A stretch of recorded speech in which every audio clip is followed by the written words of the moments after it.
दीदी से मिलकर के आया हूँ। अभिषेक जी मेरे साथ हैं। हमें याद है जिस समय निष्पक्ष चुनाव हुआ, दीदी यहाँ की मुख्यमंत्री बनी और आज हम लोगों को सबको मिलकर के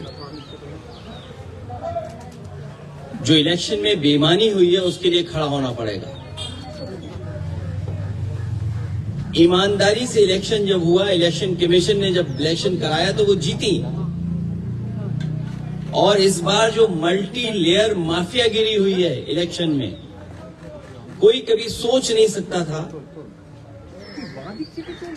कि इस तरह की बेईमानी Bharatiya Janata party, election commission, उनके संगी साथी, खुफिया लोग, अंडरग्राउंड लोग मिलकर के इस तरह का चुनाव करेंगे।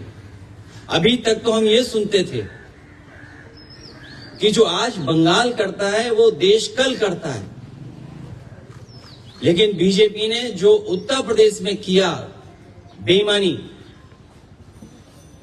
वो एक ट्रायल था उनका, और उससे सीख करके पूरा का पूरा चुनाव उन्होंने लूट लिया। सेंट्रल फोर्स हो, election commission, transfer posting, UP का चुनाव भी बड़े करीब से देखा है मैंने। न जाने कितने अधिकारियों की हम शिकायत करते थे, न कभी डीजीपी हटा, न कभी चीफ सेक्रेटरी हटे, न कोई डिस्ट्रिक्ट का अधिकारी हटाया उन्होंने। लेकिन जब बंगाल का चुनाव हुआ, पूरा का पूरा स्ट्रक्चरली उन्होंने अपना बनाया और उनको निर्देश दिए गए कि आपको चुनाव हराना है। आप में से बहुत सारे साथी होंगे, अब तो फोर्स के कई लोगों को 15 दिन की छुट्टी दी है, लीव। इतनी छुट्टी कभी सेंट्रल फोर्स को कभी नहीं मिली।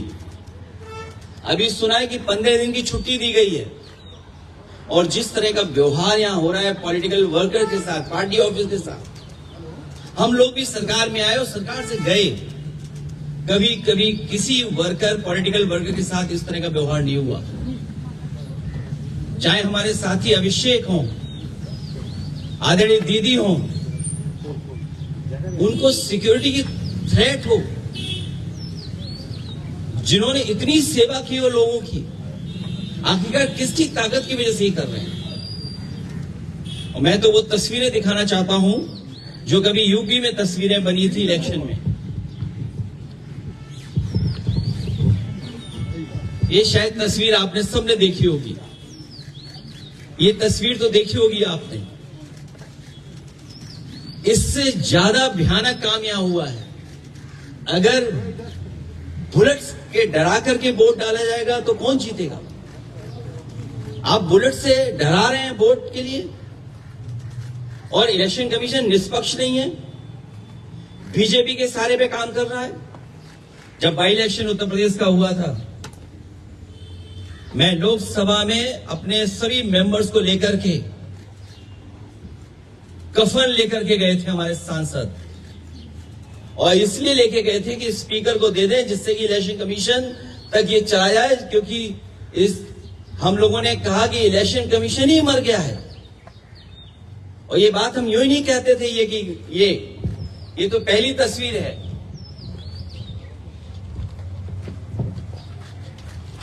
दूसरी तस्वीर भी किसी से छिपी नहीं होगी, ये दूसरी तस्वीर भी नहीं छिपी होगी किसी से। और फिर जो वोट डालने का तरीका है, मैं केवल एक कॉन्स्टिट्यूएंसी का उदाहरण दे रहा हूं कि इस तरीके से फोर्स से वोट डलवाया। मैं 2012, 2017, 2022 समाजवादी पार्टी 37%, 2017 42%, 2022 46%। कभी समाजवादी पार्टी चुनाव नहीं हारी। और बीजेपी 29%, 37%, 30%। और जब सेंट्रल फोर्स और फोर्स के साथ जब उन्होंने चुनाव डलवाया, अंदर किसी भी एजेंट को नहीं रुकने दिया। बंगाल में भी यही किया। कि जो पॉलिटिकल पार्टी के पोलिंग स्टेशन के अंदर जो एजेंट्स होते हैं उनको धमकाया, डराया और न जाने क्या क्या तरीका अपनाया होगा। यहां देखिए आप, जब डराया, धमकाया और पुलिस का साथ लिया तो कितना 77% पहुंच गया वोट बीजेपी का। 77%। ये वो डेटा मैं दिखा रहा हूं जो इलेक्शन कमीशन के पास भी अवेलेबल होगा। ये तो पूरे इलेक्शन की प्रक्रिया ही बदल दी इन्होंने। और अब तो ऐसा है, बीजेपी की सरकार में इलेक्शन कमीशन से मिलकर के पहले आपको रिजल्ट मिल जाएगा, सर्टिफिकेट मिल जाएगा, उसके बाद काउंटिंग होगी, उसके बाद वोट पड़ेंगे, उसके बाद वोटर लिस्ट ठीक की जाएगी। पूरा चुनाव ही अलग कर दिया इन्होंने, पूरी चुनाव की प्रक्रिया ही बदल दी इन्होंने। और आदरणीय दीदी इनकी आंखों में खटकती हैं। आदरणीय दीदी संघर्ष करने वाली हैं, वो निराश होने वाली नहीं है। बीजेपी की आंखों में इसलिए खटकती हैं क्योंकि वो आदि आबादी का प्रतिनिधित्व करती हैं। और भारतीय जनता पार्टी के लोग जो पुरुषवादी हैं, सामंतवादी हैं, कभी नारी को बढ़ते हुए नहीं देख सकते हैं। इन्होंने नारी को मुख्यमंत्री नहीं बनने दिया। राजस्थान में जो पहले मुख्यमंत्री की दावेदार थी, मुख्यमंत्री रही, और देश में केवल एक मुख्यमंत्री आधी अधूरी बनाई, जिनके पास कोई पावर नहीं है। इसलिए हम इस लड़ाई में आदरणीय दीदी के साथ हैं, क्योंकि लोकतंत्र को बचाना है, संविधान को बचाना है। अगर हमारे वोट के अधिकार को ही छीन लेंगे तो फिर क्या लोकतंत्र बचा? इतनी डेमोक्रेसी को किसी ने डिस्ट्रॉय नहीं किया होगा जितना भारतीय जनता पार्टी ने किया है। और भारतीय जनता पार्टी पावर के लिए, अपनी ताकत के लिए किसी भी सीमा तक जा सकती है, कोई भी कानून नियम तोड़ सकते हैं। और उत्तर प्रदेश में हम लोगों ने बड़े करीब से देखा, वहां पर ये जो करते थे वो यहां पर किया है। अखिलेश जी, आप कह रहे हैं कि इलेक्शन कमीशन बीजेपी के साथ मिलजुल के ये सब किया, लेकिन आप लोग रोकेंगे कैसे सर? हर जगह से आप लोग वोट चोरी का शिकायत तो कर रहे हैं, लेकिन रोकेंगे कैसे? मुझे उम्मीद है कि देश की जनता इसके बाद जाग जाएगी। जो बंगाल में हुआ है, जो बंगाल को सेंट्रल फोर्स से, क्या आप कल्पना कर सकते हैं कि 3 लाख सेंट्रल फोर्स भेजी गई और चिन्हित करके अधिकारियों को पोस्ट किया गया? सुनने में तो यह भी आया कि अधिकारियों को लालच दिया गया है कि चुनाव जिता दो तो हम आपको अच्छा पद देंगे। और आप यकीन करना, देख लेना, आप जो यहां से चुनाव करा करके जा रहे हैं अधिकारी बड़े, कुछ न कुछ लाभ का पद पाएंगे। हम लोगों को उम्मीद है कि हम लोगों को जनता के बीच में जाकर के जगाना पड़ेगा उनको। सर, बीजेपी का कहना है ममता बनर्जी के बाद आप है टारगेट। उत्तर प्रदेश में नेक्स्ट ईयर इलेक्शन है, उनका कहना है कि आप है टारगेट। हमसे 2 गलतियां हुई, एक बीजेपी को हरा दिया और दूसरा अयोध्या हरा दिया, तो हम तो टारगेट में होंगे ही। ये कोई नई बात नहीं है। और हम तो बहुतों के टारगेट में हैं, एक के टारगेट में नहीं है।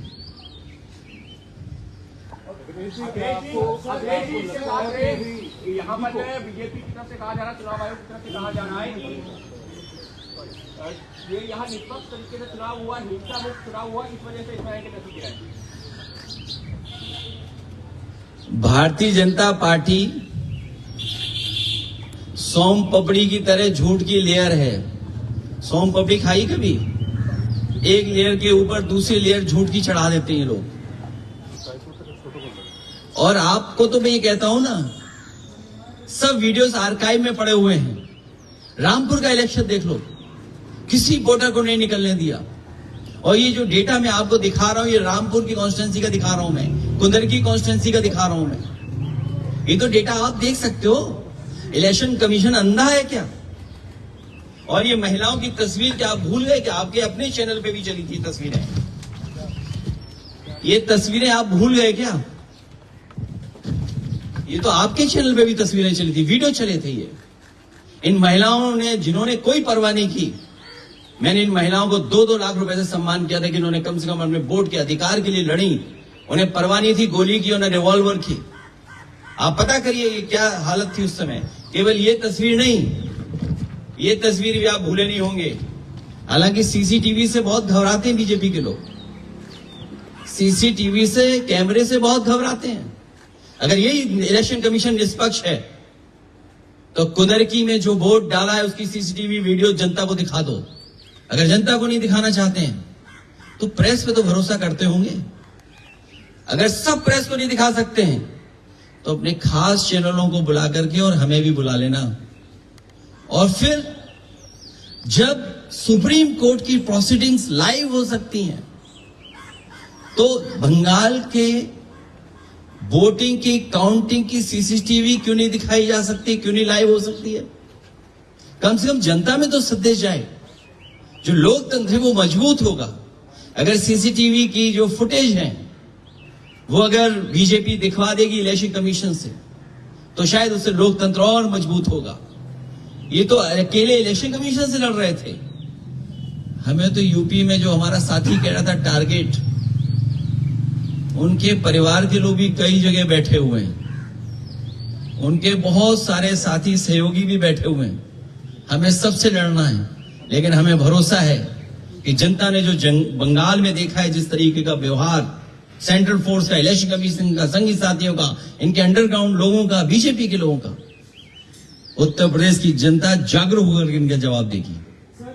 बंगाल इलेक्शन के बाद सर, बंगाल इलेक्शन के बाद आपको लगता है कि इंडिया अलायंस और मजबूत है? दिल्ली की तरफ कुछ करनी चाहिए। मैं इस समय यही कह सकता हूं कि सभी पॉलिटिकल पार्टीज के नेता हम लोग बैठ करके बात करेंगे। अब सर, आपको लगता है कि इंडिया अलायंस के सारे जो पार्टीज है वो स्ट्रॉन्गर है, अभी यूनाइटेड है बंगाल इलेक्शन के बाद? कोशिश यही होगी कि सब लोग और साथ मिलकर के काम करें, क्योंकि लोकतंत्र बचाना है, डेमोक्रेसी को बचाना है। ये डेमोक्रेसी को डिस्ट्रॉय करना चाहते हैं, हमारे वोट के अधिकार को ही छीनना चाहते हैं। हालांकि बात यहां की नहीं है, लेकिन यूपी की मैं कह सकता हूं, वो वोट छीन करके आम लोगों के और खासकर पीडीएस समाज के लोगों के अधिकार छीनना चाहते हैं।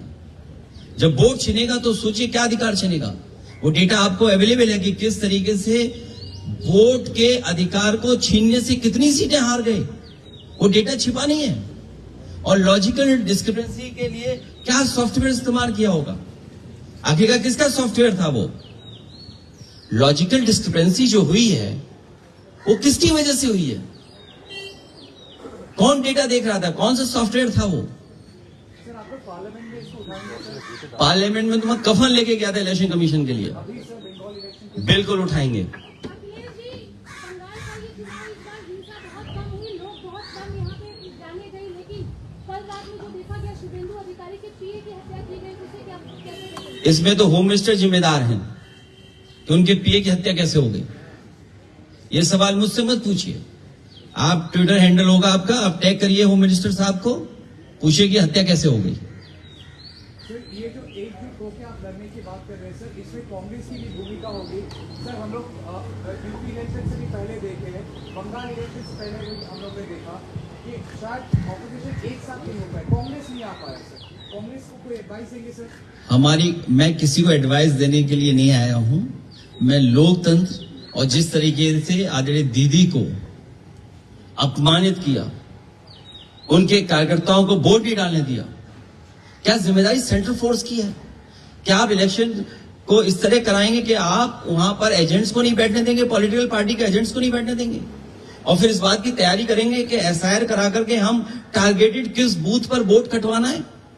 जो टीएमसी के स्ट्रांग बूथ हैं, स्ट्रांग वोटर्स हैं, उनको वोट ना देने दिया जाए, इसलिए वोट कटवा दें उनका?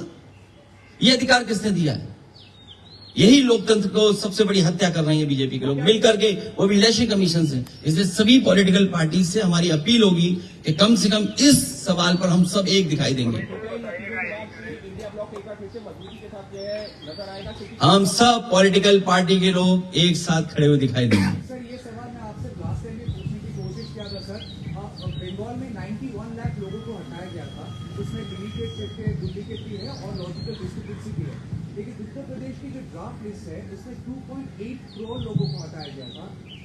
कोई कॉन्फर्मेशन है सर कितने रोहिंग्या मिले उधर से?